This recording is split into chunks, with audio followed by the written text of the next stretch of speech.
victims carry shame that doesn't belong to them, Yeah, right? You didn't deserve that. You didn't do anything. It's the perpetrator's shame. yeah. Almost like they give it to their victim like an infection. And then the victim carries that shame.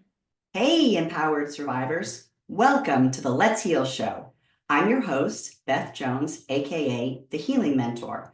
My mission is to inspire and mentor other survivors of trauma and abuse as they walk their healing pathways. I'm here to help you become fiercely devoted to your healing, turning your pain into your power. That's why this show is all about healing. And through our guests, we will explore healing in action. Sometimes I'll share my journey. Other times we'll hear from fellow survivors about their transformational healing experiences, bringing purpose to their pain and shining light in the darkness of this world. We'll also have conversations with gifted healers and learn about various resources and tools from those who support us on our journeys. So come on, everybody, let's heal. Hello, everyone. Welcome to today's episode of the Let's Heal Show. I'm so excited for this conversation because I have on as my guest today my trauma therapist, Monica Borell, who I have worked with since early July of 2020. And she is the woman responsible for helping me get through a significant amount of the healing work that I've done. So very excited to have this conversation. Welcome, Monica. Hi, Beth. Nice to see you, as always. Yeah. Do you want to, I gave the short version of who you are, but do you want to introduce yourself to the audience? Sure. So I met Beth actually in Hong Kong, where I'm still a Mhm. psychologist. And, as life works out, we both came back to the US at different points. So now I'm in California working as a divorce and trauma coach, working towards licensure in California. But I'm still working in Hong Kong too. Yes. And I live in Texas, so it all works out well for us. Everything is good. And by the way, for everybody listening to this, that's an important point. So Monica and I have been working virtually like this for, gosh, over 4 years now. Yeah, yeah. Yeah. I've been in the US about 4 years now. Yeah. Because I remember the day I was sitting in your office and you told me that you were moving back to California. And I was like, oh no, because I was making so much progress. I was terrified. You were like, be calm. It's going to be okay. Let's just try the virtual thing. Of course, we were in COVID, so the virtual thing was a thing then, anyhow. But I remember that day. That was, and you left in November of 2020. So that's four I did. years we've been working like this. I did. That's good memory. I did leave in November 2020. When did Yeah. you come back? I can't remember. December of 2021. Okay, so a year later. Yeah, a year later. Yeah, but to Texas, so we still had to keep working like this. I haven't seen you since, yeah, it's been a while. Maybe Yeah. I'll come visit you in California. Yeah. So we are going to have a conversation today about how it is that we've worked together so well. So one of the things that I talk to people a lot about is the importance of getting a really good trauma therapist when trauma and abuse is in your past and your history and part of what you're dealing with as a survivor. And I'm a huge advocate for trauma therapy. And a lot of that is based on the amazing experience that I've had with you. And so I want to share that with people so that they can hear from us having a conversation in a client clinician role. Is that the right way to say it? You're the Yeah. doctor, I'm the patient. But patient sounds so medical, right? Because I like client. It's more equal plane. I like, well, but patient would indicate that I was sick at one point. Yeah. I would agree with that. So that's how Yeah. I way to you. A friend told me, you're sick, you need help, you need trauma therapy. I was like, oh, okay. I'm gonna go find Monica. So yeah, I like client too. Let's do that, client. But because the nature of the relationship is very confidential and is guarded by all of the privacy and confidentiality rules that we know in this type of relationship, I have said to you, and I've given you complete open book to say anything about me, tell any story about me, the good and the not so good, because I think it's really important for people to hear that. So there's nothing that you're going to say that I wouldn't want you to say. So I'm an open book, and you can be an open book about us working together. All right, that's the legalese stuff that we have to take care of. So moving into the conversation, I think where I want to start is just a couple of things to set the background of who I was when you first met me. So, where was I? And if we go back to that patient thing, how did I present? I don't like symptoms or condition, but that's what I'm trying to get at. So, I came to you very quickly after the hypnotherapy. And so, if you can remember back then who I Yeah. was, how would you describe me? Before I was working in a clinic, before you came to my office, I was actually working with you at your house before I had an office, remember? I So do. Beth was one of my first clients straight out of graduate school. I didn't have an office yet, so Yeah. I would meet you outside in your apartment building in your little patio area. Yep. Out in nature. Yes, which most psychologists do not do, just a FYI, but I think we What were I just needed. being brave. Yeah. Um, But you were different than you are now. So you started off by saying, I'm an open book, you can say anything. And when I first met you, you were very protected, right? You Mhm. had that wall. Yeah. And that wall was obviously to protect you. And you had a very strong protective part of yourself. And Hmm. I think it was when you talk about trauma, most of your trauma has been from people, right? From Yeah. attachment wounds, people harming you, abuse, all kinds of abuse. It makes sense that you were more guarded then than you are now. So now you're very open. And then we didn't speak for a year or two, maybe. I'm bad with timelines. Yeah, I think it was a little bit, it was longer than that because I found you right after I moved to Hong Kong, which would have been like in the summer of 2016. So that was 4 years before the hypnotherapy.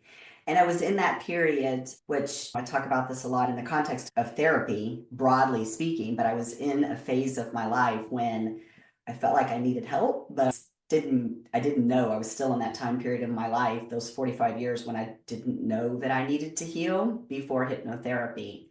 So as I would do from time to actually quite a lot before we started working together in earnest, I would reach out and try to get help from various types of therapy. And I was in that phase, but I wasn't ready. And so I went away. I don't know, we met a few times and I went away. But I do know that was the foundation of the rapport building, which we'll come around to that, talk about that in a minute. But we had that initial connection. So when I found your name on the internet the day I did my search, I was like, oh, I know that name, I know that name, I know that name. And I found you a couple of weeks later, sure enough, in my phone where we had connected before.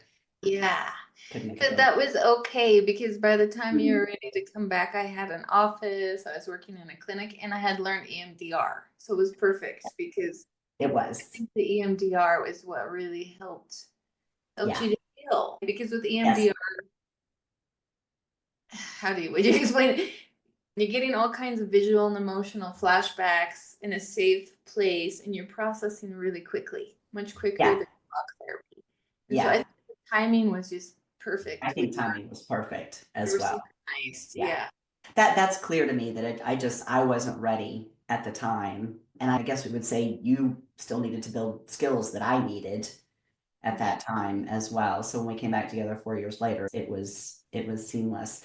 So just the another question just on sort of who I was, and I don't like to use this word either. Patient, condition, symptoms, how did I present, all that stuff. Normal, I don't like that word either. Normal when I'm talking about this kind of stuff. But as a survivor, what you know now about everything that I've been through, which at this point in time, finally, after 4 years, which this has only happened recently, that we've talked about everything that I'm aware of at this point in time. But now that knowing all of that and how I was surviving, when you look back at who first started working with you back then, was I, and would you call me normal, like common, you were seeing in me for what you see in other clients that you have who are survivors? Um, so I'll go back to when we first met before I was working in the clinic. I did not know at that point, I did not know what you had been through. And Mm-hmm. maybe it was the wall, right? But from you, who you are now to then, you've always been very strong, confident, intelligent, professional. So I didn't see it. Mm, And then when you came back to the clinic and you started to tell me more, I was like, okay, now I can see it and I can hear it. And it's common with trauma survivors, especially attachment wounds, right? The yeah. trauma from people is lack of trust, figuring out what's my identity. I don't know. Mm, We're going through identity, feelings. What do I need? Feeling worthless. Remember yeah. those little feelings of worth? And now I'm so proud of how confident you are. And you're so able to say, hey, this is me. Here I am. I'm an open Yeah. book. And that is very different than. Yeah, it is. I am very different. I'm a radically different person. That's true. If you've been able to watch that transformation, help me through it, which has been amazing for me to have your help with that. So let's, because you mentioned something that is interesting about the first time that we met, I guess because of the veneer, the masks that I wore, because that's how I talk about them now, and how I held myself out to people, the face I put forward. It was hard for you to see then what that I was had something that I was dealing with, like what's going on with this person, to be able to try to figure out what is it so that you could help me. And that's interesting to me because, I talk a lot about the fact, and we've talked about this, that I went through 20-25 years trying to get help before I got into the real trauma therapy work that we've done together. And I think, I say to people now when I talk to them about engaging with a therapist and taking a proactive approach to it, is you have to help the therapist, right? Being in a place where you can say, this is who I am, this is what I'm dealing with, and this is what I need help with. But for 20-25 years, I literally could not, because I did not have that awareness until until after the hypnotherapy. That's what started to give me the awareness and people talking to me that I needed to deal with some things. So that's kind of a catch-22 to be in if you're someone like me. So what would you say, I mean, to someone if they find themselves in that place, like something doesn't feel right? Because what I say to people now is just if it doesn't feel right and you feel an innate need in you to get help, keep with it, keep with it, keep with it. And that's what I didn't do. I would just a little bit of work and then I would go away and get distracted by my very chaotic and busy life, which I was good at. But if I had somebody who would have said to me, there's something there, keep at it, I might have engaged differently with some of those therapists. So what would you say to someone like me if they find themselves in that position? Well, just out of curiosity, before the hypnotherapy, what made you think you needed help? It was just a feeling I had inside of me. I mean, one of the things, a couple of things that I always go back to and think about, as you know me, my analytical brain, trying to figure out why of all the things in my life. But I think back to years of, I guess, what you would call being triggered. So, like when I would see an interaction that was sort of the Hollywood or the TV depiction of an interaction between a father and a daughter or a husband and wife that was idealistic or represented what I think I was longing for and what I was yearning for, I would cry. And I guess trigger is what you would call it, right? I would just sob uncontrollably. And those kind of things tugged at me. And I felt like I had this, just, I can only describe it now as an innate need, like a knowing that I couldn't respond to, that I needed to get help. And so I guess that's how I felt back then about it. Yeah. Yeah, it's interesting because I remember you saying things before the clinic. You would say things, ask me about repressed memories. You'd ask me why you couldn't remember parts of your childhood. Um, so I knew there was something there, but it was just hard to access. And I might have given you a wrong answer, maybe an answer you weren't looking for when I said there's a lot of controversy around repressed memories, right? Is it Yeah. real? Is not real. But now we know it was probably dissociation, where Oh you yeah, I just wasn't recording, right? yeah, you dissociated Yeah. those I'm traumas. just gonna leave.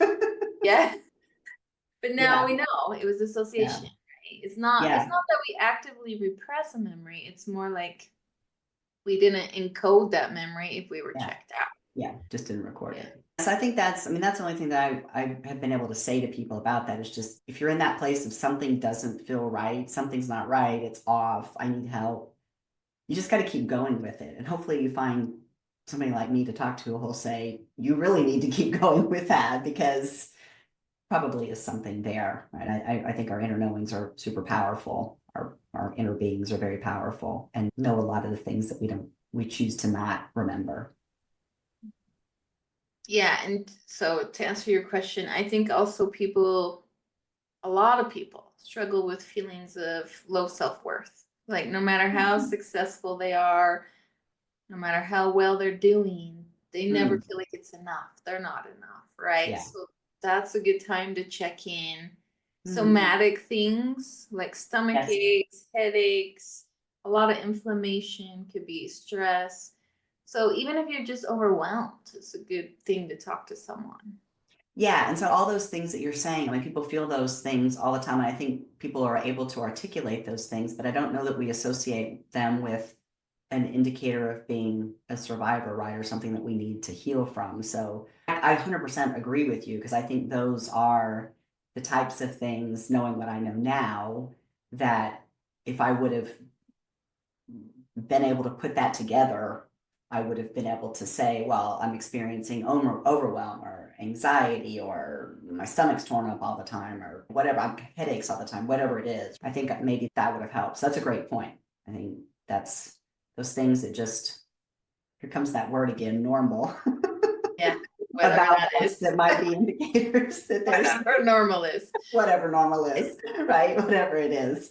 Yeah, but the types of things that might be indicators that there's something to work with. So rapport, I think, is huge. And I mentioned already that we initially, I think that was one of the most important things about the time that we spent together initially, even though it was short, is because it was enough for me to know that I liked you and I felt like I could trust you, which I think are really fundamental to a successful therapeutic relationship. And I believe, and for me, if I think about the most significant relationships in my life, to me, this relationship, the one that we have, is at the very top of that list. And you've just become part of my support system. But I view the relationship as something that's really fundamental to my well-being. And I know a lot of people have varying views on where the relationship should be, including that some people are embarrassed by it to admit that they have a relationship with a trauma therapist or need to have a therapist that they're working with, right? But I am on the opposite end of that because I understand how important it is. But because it's such a significant relationship, I really look at the factors that are important the same way as if I were evaluating another significant relationship in my life, right? Somebody I'm going to hire to work for me or an employer, or maybe even somebody who's going to be like a spousal type partner at some point, right? I think it's important to consider the factors that are really most important in making sure you get that relationship. And for me, for sure, having the rapport, liking you as a person, but then also trusting you implicitly are huge. And that's, definitely where I've come to. From your perspective, what's important, what has been important working with me and the success of the relationship? Well, even though you were guarded, you were always a friendly person. And I'm not saying everyone who goes sees a therapist has to be friendly, but politeness, right? It counts. Treating each other Yeah. with respect both ways. Right? You want a therapist who's not going to be condescending, arrogant, talk only about themselves. But you're actually a person who's easy to connect with because Mm, even though you had a wall, you're, how do I say, you're good at engaging people. You're good at mm, connecting with people. And yeah. so once you were ready to do the work, it was actually quite easy. right? The wall started coming down piece by piece. You were consistent, you were brave, because trauma work is so hard. So hard. So hard.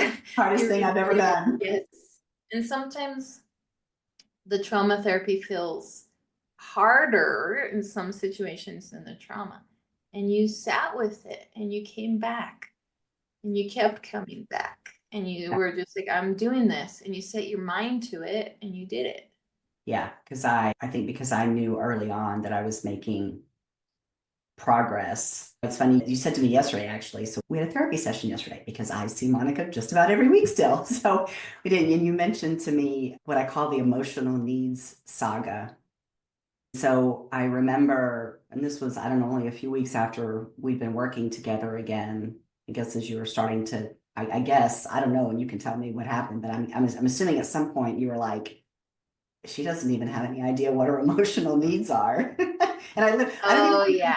I don't even think I could spell emotional needs at that time. I was like, what are you talking about? Emotional needs. But I remember that day when you said that to me, and I was like, I don't have any idea what you're talking about. And of course, when I go back in time, I think about where I had been just not a few weeks before that when I didn't even have words like dissociation or the parentectomy. So I was just getting so much knowledge at that point in time. And so I think when you said that to me, even though it was foreign to me and I had no idea what you were talking about, I knew it was important because I had already gotten to that point where I knew that you were going to be able to help me. I was hopeful, right? I was in a place of being it was early and I had no idea where we were going to go, but I was feeling positive, I guess is the right thing to say about you being able to help me.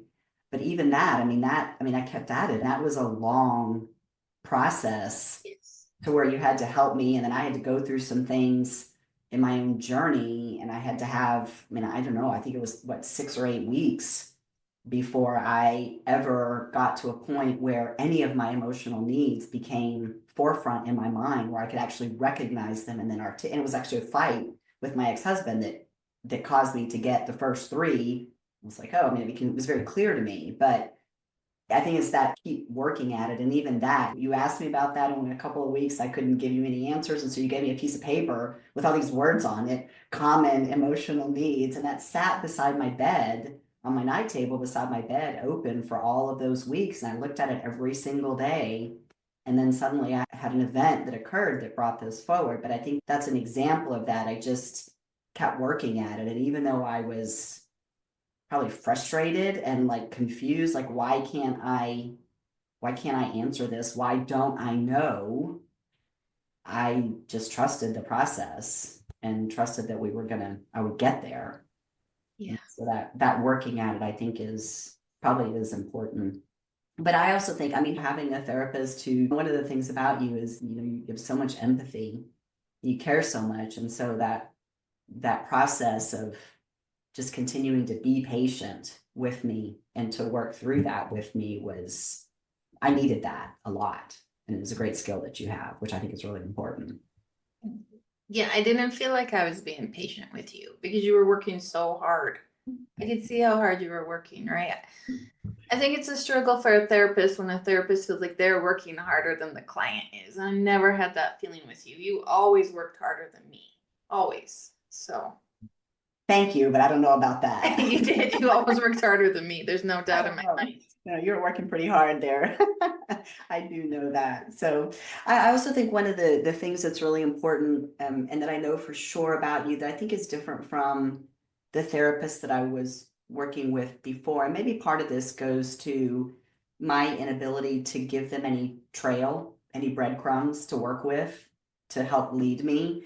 But I also don't think that I was working with people who are as skilled as you are, and maybe not even really trauma therapists. I can't, and being able to go back and do research on them and can't remember the names of most of them, but I don't feel like trauma therapy was their thing. And then even more specific, you've specifically studied and dealt with my situations and some of the things that I've been through. And I think that's important to make sure there's an alignment Yeah. of the skill set with what you need. But again, then you sort of have to be in a place of knowing this is what I need, right? Which is that catch Exactly. 22 you can be in, like I was in.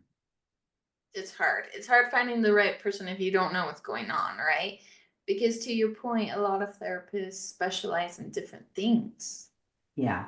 Yeah. So if a therapist is ethical and they can see that it's something they don't have the skill set, usually they refer you out. But to your point, maybe the other therapist didn't know there was hmm trauma. I'm not hmm sure.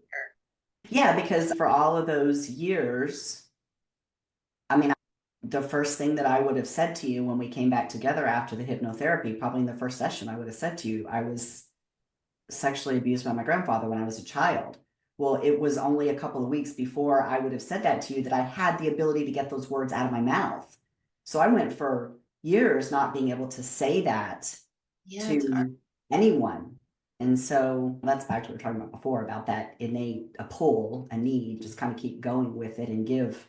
I think all of this, I would say it's kind of a message to people who, if you find yourself in this place, to anything you can give to a therapist who's trying to help you is something to work with. It kind of reminds me of the work I used to do as a forensic accountant, right? We would just get the little thread and you would just pull the Yeah. thread to see what's going to happen. What is this evidence going to uncover for us? That's kind of what it's similar to that. Just give them something to work with to be able to help you. So I think all those things are really important with the relationship. So what would you think if, because what I'm going to ask you about, I've actually done before, but somebody was in your office and after, 30 minutes or so, they're like, yeah, I don't think this is going to work out. And they decided to leave.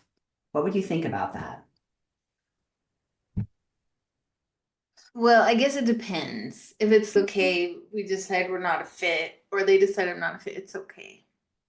But if it's I said the wrong thing, I'd want to know, right? Yeah. Like kind of like when you were talking about repressed memories, I was like, well, I don't know if that's a thing, right? I might have said the wrong thing. It's not what you were expecting or wanting to hear. Yeah. So Yeah, I it's don't think that's gonna always it's always nice to tell a therapist, look, this hurt my feelings or this was offensive. I don't think you get me because that's part of the therapy. happen. Because then you Yeah. get to work through it. Well, what does it remind you of? Tell me more about that. But if Yeah. it's just like we were talking about before, the skill set isn't there, the skill set isn't there. And then, of course, it's like, go ahead, find the right person, right? I would Yeah. never want to force somebody to stick with me. Yeah, I do think that it's an interesting point you make though, right? If because that discomfort, I think even that you can have sometimes with the conversation with your therapist just might be discomfort because it's pushing on something that you need to work on, right? Yes, And so that reaction to just say, well, I'm done with this, it's probably an avoidant tactic it as can be. opposed to actually dealing with it. So, because I have, it's interesting. I had never thought about it that way, Monica, before, because I have. I mean, I know two therapists. I got up and walked out of their office. I mean, quickly, both of them. And it was because I didn't feel a connection. And I guess I felt almost dismissed, like what I Okay. was saying, just kind of a dismissive attitude toward me. And I got up and walked out. But was that me not being ready for whatever they said that touched on? I So don't know. I don't know, maybe. But Maybe. yeah, to your point, sometimes you just don't click, right? Sometimes you're Yeah. just like, this person is giving me a bad vibe or Yeah. something. Well, I do think it's an important relationship that I do think it's important to work at it. So there's just a lot of things we've talked about that are important considerations when you're trying to, which that's difficult because you're not in a great place when you're trying to work through all of that. But it's hugely important. And the only reason why I think I've had as much success and we've done as well as we have is because I can go down and write the list of all those things and check, check, check, check, check that is true about the relationship. On the trust side, I think, me being open and not hiding things from you and being truthful, even as painful or embarrassed or humiliated as I may have been by some of the things that I've shared with you, that's the only way you've been able to do your work effectively is because I've been as open as I could possibly be, even when it wasn't fun. No, because do you remember all the shame that you were sitting in? And that's so common, right? That's what prevents people from opening up. It's what prevents them from seeking help is the shame. They want to hide it in the closet. But a little secret is most people have shame. Most people on this planet have shame and it can be exploited. So working through the shame is super helpful. How do you feel now that you're on the other side of that shame? Yes, I don't have, that was one of the first emotions that had to go. It was around my grandfather who was processing that out. I don't have shame anymore and I don't carry shame. And I think for me, I'm unlikely, I mean, I may have shame in a moment for something that I said, I feel guilty, or I'm sorry, maybe I shouldn't have said that, but I don't carry it with me. It doesn't burden me anymore. I don't think it will burden me again because for two reasons. Because first of all, I realized that all the shame that I've carried in the past was not mine. I was carrying shame because of what other people did to me, not because of what I did. And I became very clear about that in the moment that those people did what they did to me, I was the victim and they took advantage of me. They were the predator. They were the ones that created the shame. And I didn't do anything to cause them to do what they did to me. And I'm very clear on that in terms of what I've been through. And then now, if I find myself in that place of being shamed, I think it's going to be because it is something that I've done that I just need to make amends for. And that's the way to deal with the shame, is to just deal with it head on. And if I need to apologize to somebody, apologize to them, whatever it may be, and just to deal with it in the moment, because it would be I would have caused it now because I'm much healthier with respect to allowing people to create shame in me, right? Which I think is a healthy place to be. I hope. Yeah, which is a good point, right? Victims carry shame that doesn't belong to them, Yeah. right? You didn't deserve that. You didn't do anything. It's the perpetrator's shame. Yeah. Almost like they give it to their victim like an infection. And then the victim carries that shame. That's a great way to say that. It's like what it is. It's like literally, God, I've said that before, right? They're trying to kill me, and that's literally what it's like. So let's talk about some of the modalities. You mentioned EMDR, which I've had great success with. And I get this question a lot about what is it, and I give a very unscientific definition. So would you please give the expert's definition of what is EMDR and what's happening in that process? Oh man, it's a little bit complex, but um we all have a limbic system, right? Which is fight or flight, fawn, which is people pleasing, And freeze, freeze. My freeze. freeze, anger, anxiety, all those fun things sitting in our limbic system. And when you have a lot of trauma, the hippocampus isn't really storing the memory properly. So the memory can pop up in a flashback, a nightmare, a trigger. And so the EMDR, which is eye movements, kind of distracts the hippocampus so that we put the brain back online so that the limbic system isn't overtaking everything and you can access your frontal lobe. So if we have, and this could happen to anyone, too much stress, too much anxiety, too much fear, too much anger, we can't access our frontal lobe. We can't organize. We can't think as clearly. We can't be as productive or as efficient.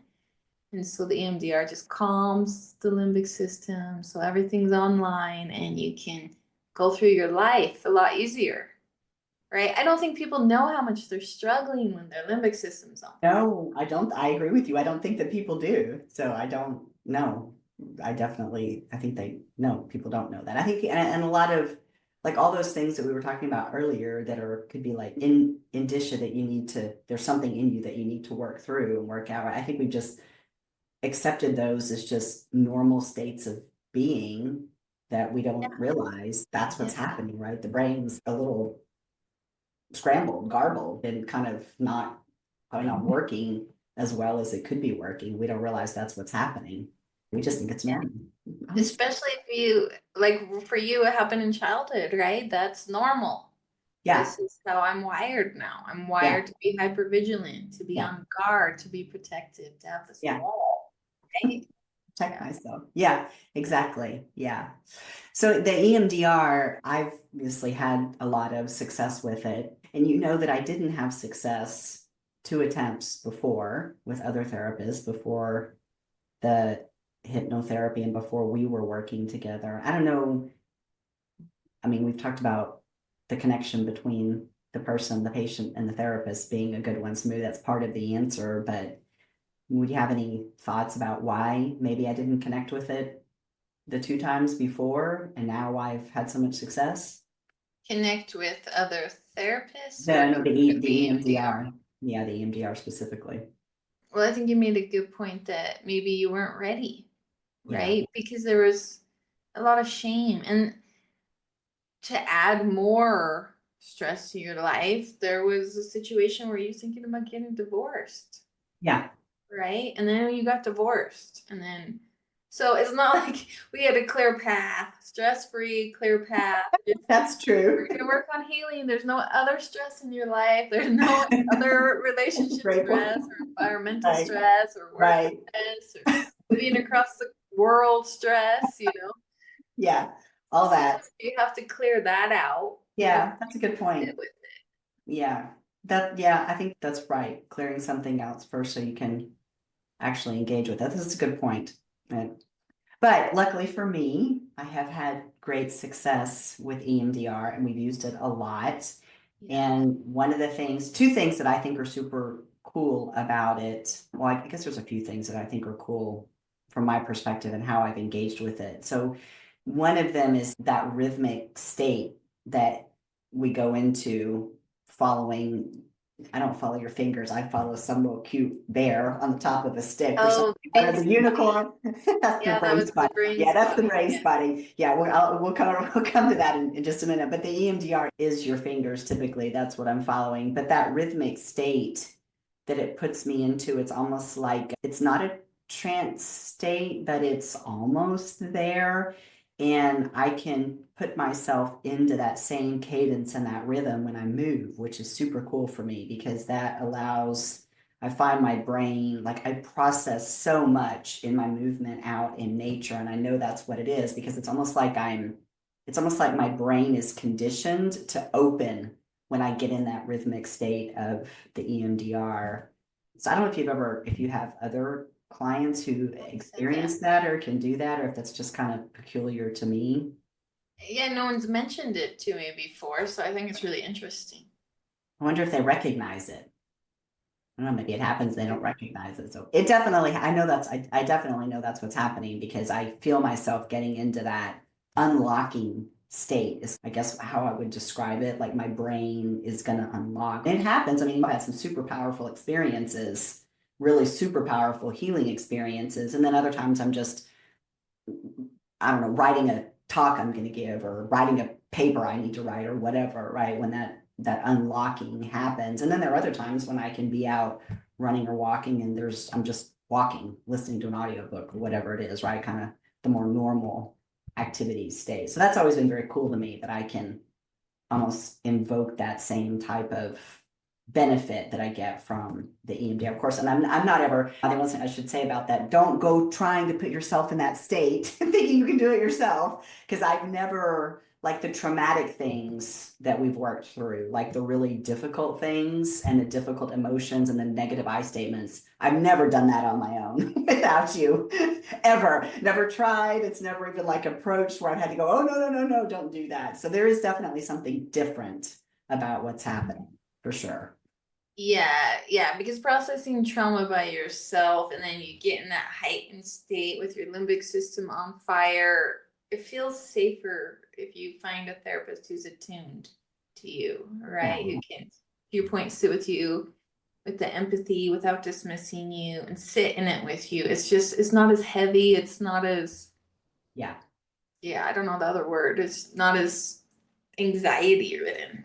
Almost like you would compound it on top of what you're already dealing with, right? Because you're not Yeah. skilled in how do you actually processing it out and working through it, right? And so I just think it would layer on. So don't try that. Don't try to put yourself into where you're doing your own healing from your trauma. But I do find that interesting, the parallels that I have seen there. And then the other cool thing to me is that we've moved on to the brain spotting, and that's similar. That's where I get to follow the fun little unicorn or the teddy bear or whatever it is, the lucky cat, whatever it is that's on the top of your stick, right? And those are always fun. But that to me, the coolest thing about some of that work is what I took put in the space of expansion work that we've done. Right. And so I say to people working with you, even though you are my trauma therapist, we're not always working on trauma related Yeah, things. Right. that's true. Many times I'm just pouring out. I'm angry. Somebody's made me angry, and I'm just pouring that out to you so I can just get it off my chest. And then there are a lot of the trauma therapy work that we've done, but that brain spotting is cool because that's helping me to, I think, really expand myself and become more of the person who I am. So you can talk a little bit about what's happening there when that occurred. Yeah. So where you are now, where you are very clear on your path and who you are and your purpose is giving me chills. Like I'm getting goosebumps right now because when going back to the past, you didn't know that. I think if so many other people were telling you who you should be, what you should do, right? And now you figured it out. And I think maybe, I mean, it was a path, it was a journey, right? There's a lot of things we talked about and did, but the brain spotting expansion is, I think, what you're talking about, Yeah. where we expand a positive feeling or we expand your true self. Or, and when I say expand, we just try to make that feeling bigger.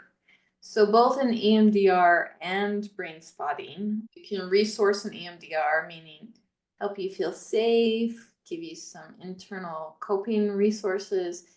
And then brain spotting is called expansion. And so brain spotting is a offshoot of EMDR, and instead of your eyes moving, we find one point you look at. And it sounds really weird because it is. But it's I don't know, it's very somatic, isn't it? Both EMDR and brain spotting are very somatic. You feel it Yes. in your body, and then we expand the positive, Yeah. the confidence, the brave, the stepping into your new role. Yeah. Stepping into my brave, yes. Yes. Becoming what I am today. But that's been super cool to have that progression of the work together. So that's one of the reasons people are surprised when they find out that we've been working together for so long and that I have no intention of stopping. Like, and the first thing that I say to people is, well, I'm human and I have human to human relationships. So I'm probably going to get hurt again. And I'm probably going to need to have some help healing. Although I think my tools are a lot better and stronger now. And I can move through some of that a lot more easily myself. But I think I'm always going to be healing. So there's an element of that. But as I said before, the significance of the relationship and how I view it, which I think is healthy and the way it should be. I don't think the therapeutic relationship is one that you just go work for 2 or 3 months and you're done and you leave, because you have a whole life. And so I just see it I see it very differently. And I think you'll always be there with me in some capacity, helping whether I'm healing or whether I'm expanding, right? But Or that just flexibility is fantastic. yeah, I mean, therapists have therapists, right? I have a brain spotting therapist too. Just because Therapists have therapists. You never told me that before. oh yeah, You did. psychologists, therapists, social workers, we all talk to somebody, right? Yeah, Because we that's a can see great the point. benefit. We Yeah, all have stress. We all yes, have work stress. We all have relationships. We all feel overwhelmed sometimes. We all have it. And so just having someone to talk to feels so much better. Because if yes. you sit on it, sit on it, sit on it, it sits in your body. That does. Yeah, it's not good to keep it inside of you for sure. Shows up in so many different ways. We'll touch on it a little bit, but a lot of different ways that it'll show up. So yeah, yeah. So one of the things that we did do in EMDR that I think is important was to set some boundaries around how I would engage with that. And what was important for me is, and that this goes back to the repressed memories, because I didn't know why I don't have my memories. And I was sort of operating from the presumption that it was because they were repressed. And of course, we know now that it's probably not recorded, not that it's just not recorded. And I do think that's what happens to me now. I just check out. They're not there and they never were there. But I didn't know that then. And I already knew enough. I didn't need to know more and I didn't need to go digging. I wasn't one of those that had the questions about the what happened to me. I knew enough already. So one of the things we did with the EMDR was to focus it on the emotions as opposed to particular events. And I think that was a huge and very important adaptation that probably put me at ease and allowed me to do the initial work with the EMDR. So I don't know if you have any thoughts about that and what we did with that, why it Yeah, worked. that makes sense because, like we were saying, sometimes it's so hard to go back to that original event and talk about it, give details, describe it. I mean, it makes you feel like vomiting sometimes. I mean, so hard. Yeah, So it's if really you, scary. yeah, Yeah. it's scary. So you can focus on just the shame, or you can focus on, I remember you feeling like unlovable, right? We could just focus on that and then see what's behind it, what memories, what traumas. And there is a lot of memories behind that, I think.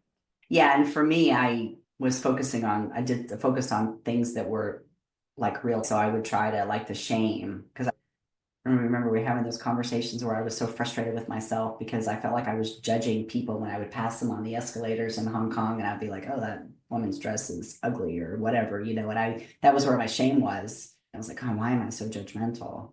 And so I was able to pull, and I don't know if it's because we were so focused on shame at the time that it was like right in the front of my mind all the time that I was like hyper focused on it. But that's really how I was able to pull that up was in real time as opposed to trying to go backward to when I was 5 and feel the shame from when I was a 5-year-old kid, And so certainly that's where shame started for me, but I was focused more on the current and that it was like it was like the whole emotion just everything just left.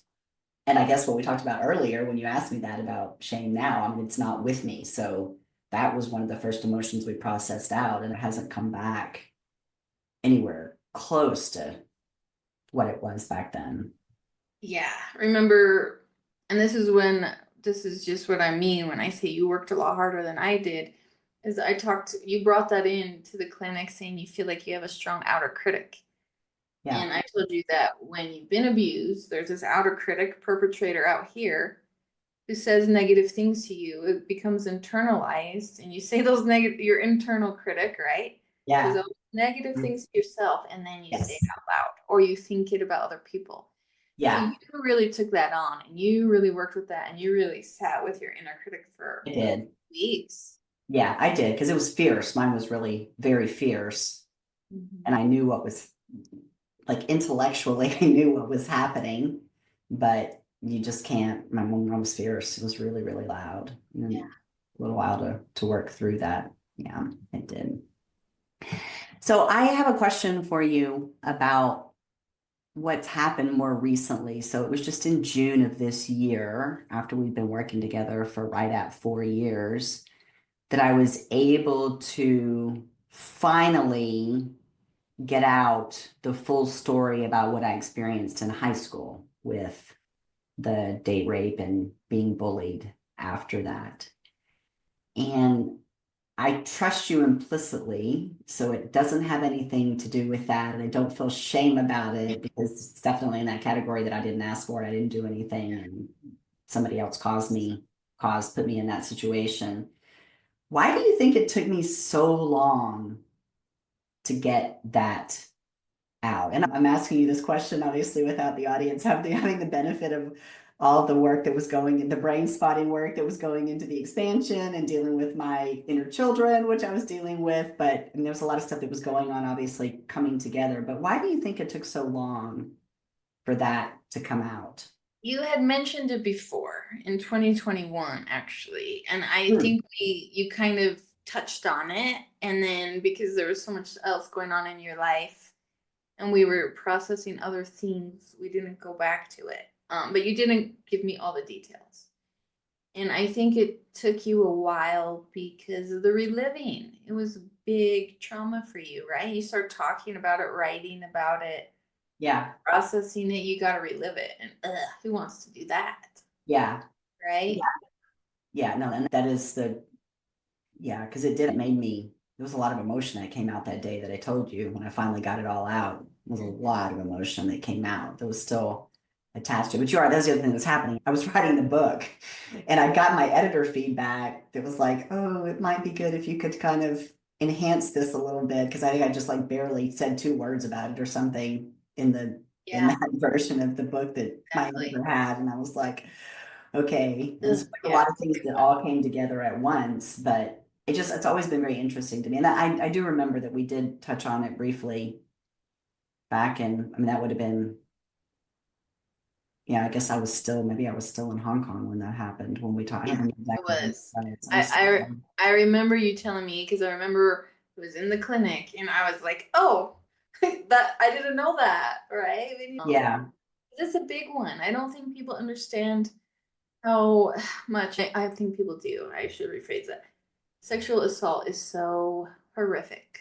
It really scars people, right? And so when I say who wants to relive that, it's true. But when very you do true. process it Yeah, with EMDR or brain spotting, I like those modalities better than talk therapy because you don't have to talk if you don't want to. yes, Right? Your brain is getting all kinds yes, of doing thoughts it, and yes, images. which is great. You talk or Yeah, not talk, it's up to you. I yeah, can see why it's hard to talk about, right? It's almost like you get transformed back into that trauma. yeah. Which I mean, I think that's also so many of the reasons why people who've been through those kind of events, they just don't bring it back. Just leave it. I don't want to think about it. I don't want to bring it back. I don't want to deal with it, which is why so many people don't get help. But my experience and what I would say to everyone who's going to hear this conversation, it isn't going to go away if you don't deal with it. It's going to show up at some point if it doesn't show up already on a regular basis. And that has to do with the way that we live our lives as survivors. You got to get it out. You do. I mean, again, there's that shame too, right? So talking about it makes the person feel shame. Again, it's not their fault because Yeah. people think, oh, I'm damaged now. I'm broken. And I know you've had those feelings, right? Damaged goods. I've had those feelings. Yeah. Yeah, and that's Okay. very common. Yeah. It's like, oh, now I'm ruined. It's Yeah. different. It wasn't your Yeah. fault. You're not Yeah. ruined. No, It not. just feels that way. And that was a huge pivot point for me when I was able to recognize the fact that I wasn't the cause of anything that had ever happened to me. It was people who were taking advantage of me for one reason or another. And I think that that's true of every person who's been a victim. That's true.